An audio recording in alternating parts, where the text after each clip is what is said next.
Good morning students, welcome to Eklavya international online Hindi classes. Students, previous classes में हमने पढ़ा था कि हमारे विशेषण, उसमें हमने पढ़ा था विशेषण, विशेषण का अर्थ, विशेषण की परिभाषा।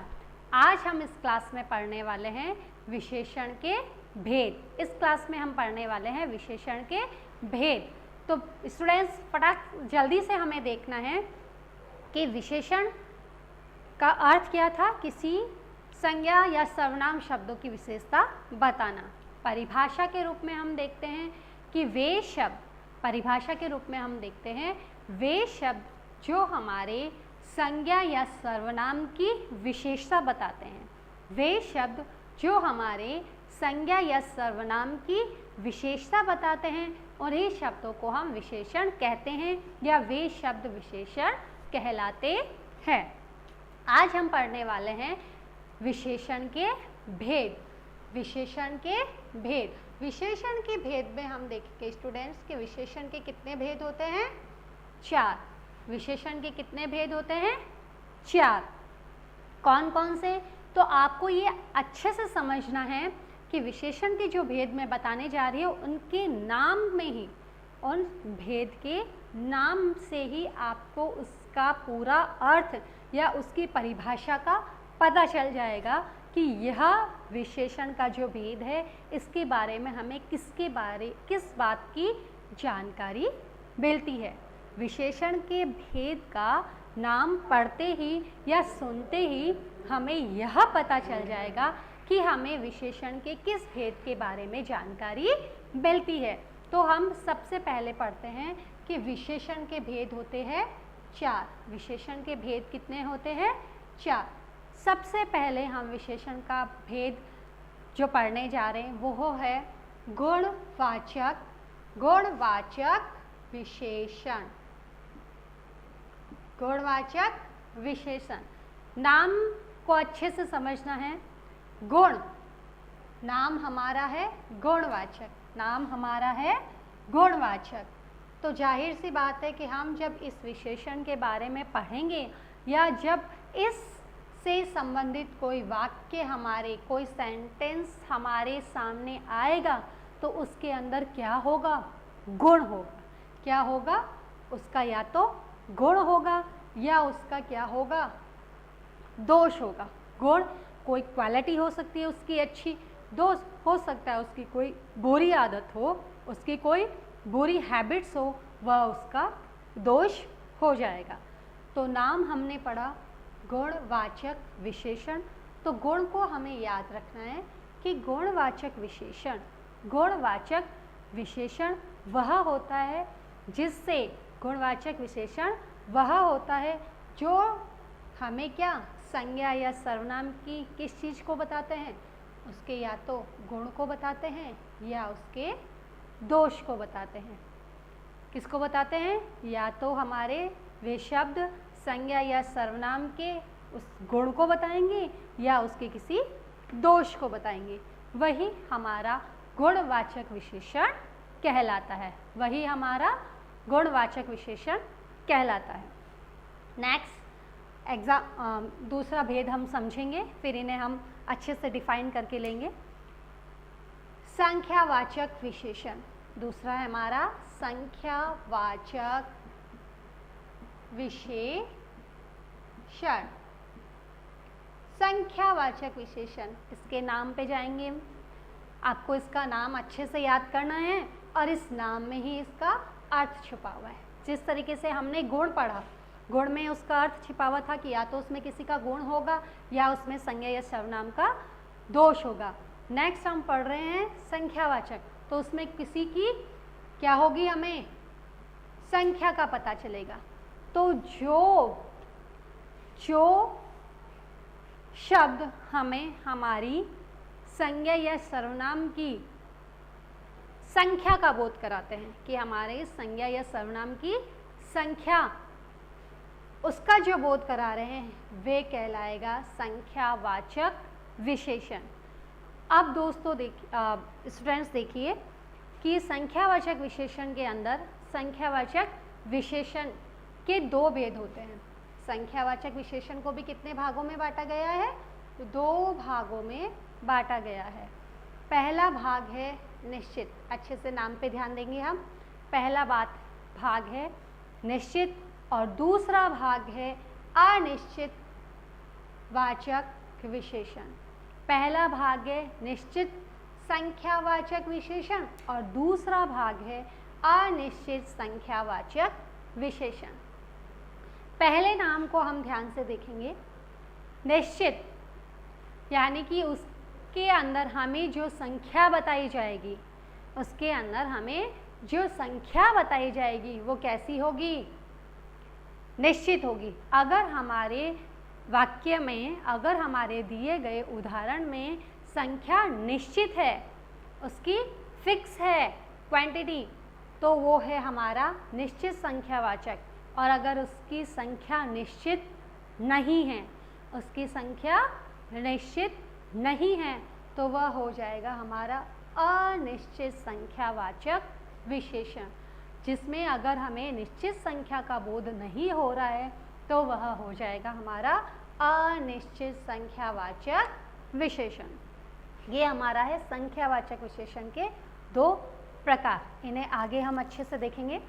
फिलहाल हम इतना ही पढ़ रहे हैं, फिर एक को पूरा अच्छे से उसके एग्जाम्पल्स ज़्यादा से ज़्यादा करके हम इसे प्रैक्टिस में लेंगे। फिलहाल हम इनके नामों को देखते हैं। नेक्स्ट विशेषण का भेद है परिमाणवाचक विशेषण।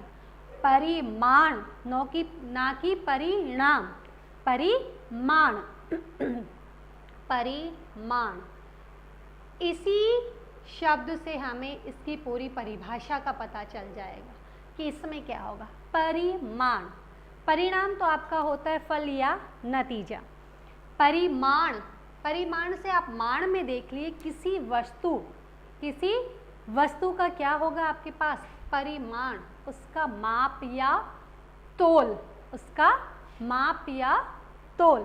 अगर हमारे कोई संज्ञा शब्द है, उसकी हमें कोई माप या तोल निश्चित संख्या में पता चल रहा है, तो वह हमारा निश्चित परिमाणवाचक विशेषण है।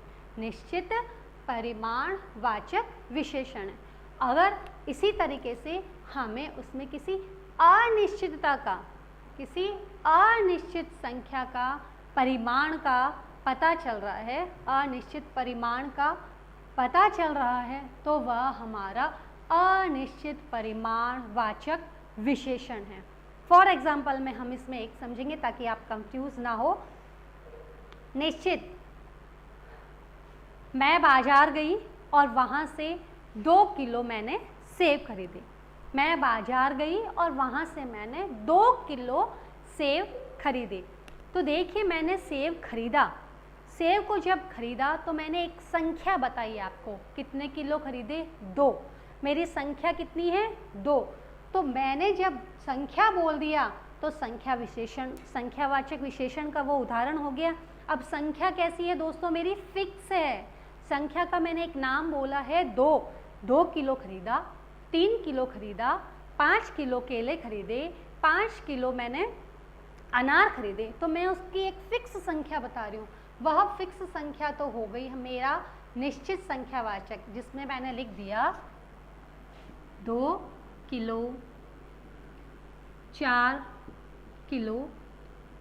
और यदि मैं बाजार गई और मैंने नेक्स्ट उदाहरण में बोला, मैं बाजार गई और मैंने वहाँ पर क्या खरीदे?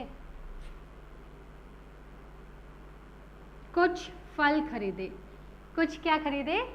फल खरीदे। तो वह कुछ क्या हो गया? मेरा अनिश्चित परिमाण संख्यावाचक विशेषण हो गया। कैसा हो गया? अनिश्चित संख्यावाचक विशेषण हो गया, क्योंकि उसमें मेरी संख्या कैसी है? निश्चित नहीं है। मैंने 2 किलो लिखा है, यहाँ मैंने 4 किलो लिखा है, लेकिन यहाँ क्या लिखा है मैंने? कुछ। कोई भी संख्या फिक्स नहीं बताती है। इसी को आगे बढ़ते हुए मैंने परिमाण बताया। परिमाण में मैंने बताया, हम देखते हैं कोई नाप या तोल।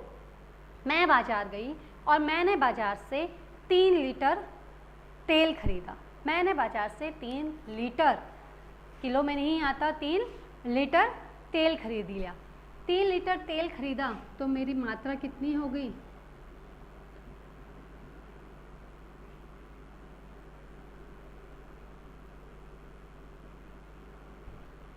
इस एग्जाम्पल को हम वापस देखते हैं। निश्चित में दो बच्चे खेल रहे हैं, संख्या बतानी है। परिमाण में हम यहाँ करेंगे 2 बच्चे खेल रहे हैं, 4 बंदर कूद रहे हैं। सॉरी फॉर मिस्टेक, 2 बच्चे खेल रहे हैं, 4 बंदर कूद रहे हैं। तो यहाँ संख्या निश्चित हो गई। और जब हम तोल की परिमाण की बात करेंगे तो हम यहाँ करेंगे परिमाणवाचक विशेषण में, जहाँ निश्चित में हम बताएंगे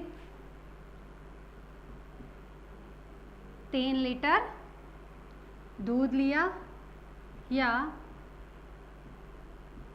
3 किलो आपने चीनी या फल कुछ खरीदा।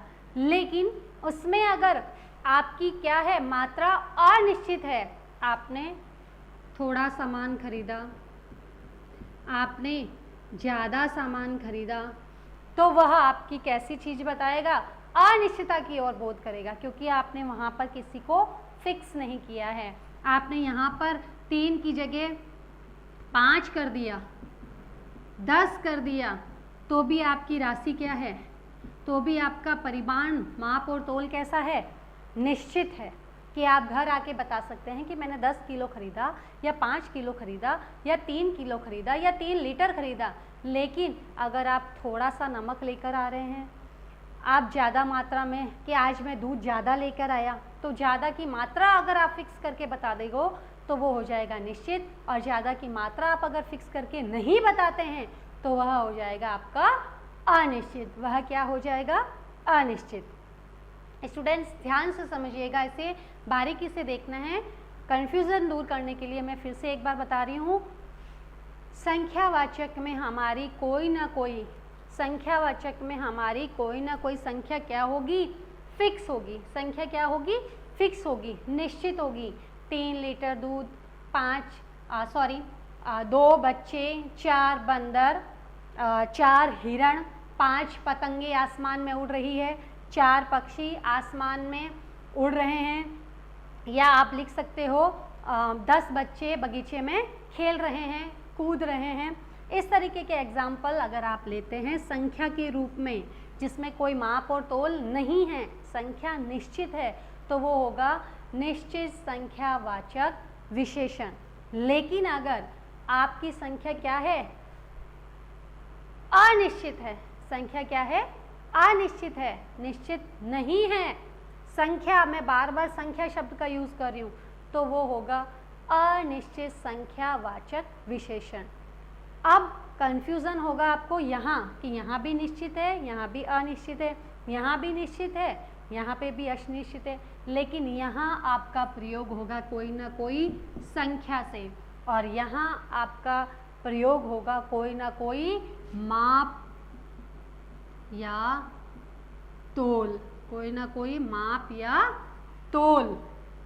कोई वस्तु हम तोल कर लाते हैं, कोई वस्तु हम माप करा कर लाते हैं। आप बाजार गए, आप बाजार से कोई वस्तु माप कर या तोला कर लेके आए, आप लेके आ गए 4 लीटर दूध लेके आ गए, आप 5 किलो चीनी लेकर आ गए, तो आपकी मात्रा कैसी है? लीटर में, माप या तोल में आ रही है, तो वह हो गया माप तोल। किस में आएगा? परिमाण। इसलिए मैं आपको नाम पर ध्यान देने को जोर कह रही हूँ। माण, वहाँ से माण, माप तोल, आप इसे ट्रिक बनाकर याद कर सकते हैं। संख्या में कोई संख्या होती तो संख्या हमारे 2, 4, 10 फिक्स आ रही है, पीछे लीटर और किलो नहीं आ रहा, तो इसको हम इस ट्रिक से याद कर सकते हैं। अनिश्चित में हम थोड़ा, ज़्यादा, कम इस तरीके से याद कर सकते हैं। लास्ट हमारा आता है नंबर 4 पर, विशेषण का भेद है वो सार्वनामिक विशेषण। सार्वनामिक विशेषण, सार्वनामिक, इसमें हमें सर्वनाम के बारे में पता चलेगा कि सार्वनामिक विशेषण में जैसे आपके सामने लिखा आ जाएगा यह वह, तो हम उस वाक्य को वहीं से उठाकर पकड़ सकते हैं कि यह, वह, ये, वे, आप, हम, ये सभी सर्वनाम हैं। इसका मतलब अगर विशेषण में हमें 4 विशेषण दे दिया गया, संख्यावाचक, गुणवाचक, परिमाणवाचक और सार्वनामिक विशेषण। इनमें से आपके सामने सार्वनामिक विशेषण का कौन सा उदाहरण है? तो हमारे उदाहरण में यदि यह, वह, ये, वे शब्द लिखे हुए आते हैं तो हम वहाँ से उन्हें उस वाक्य को पढ़कर बता सकते हैं कि यह हमारा सार्वनामिक विशेषण है।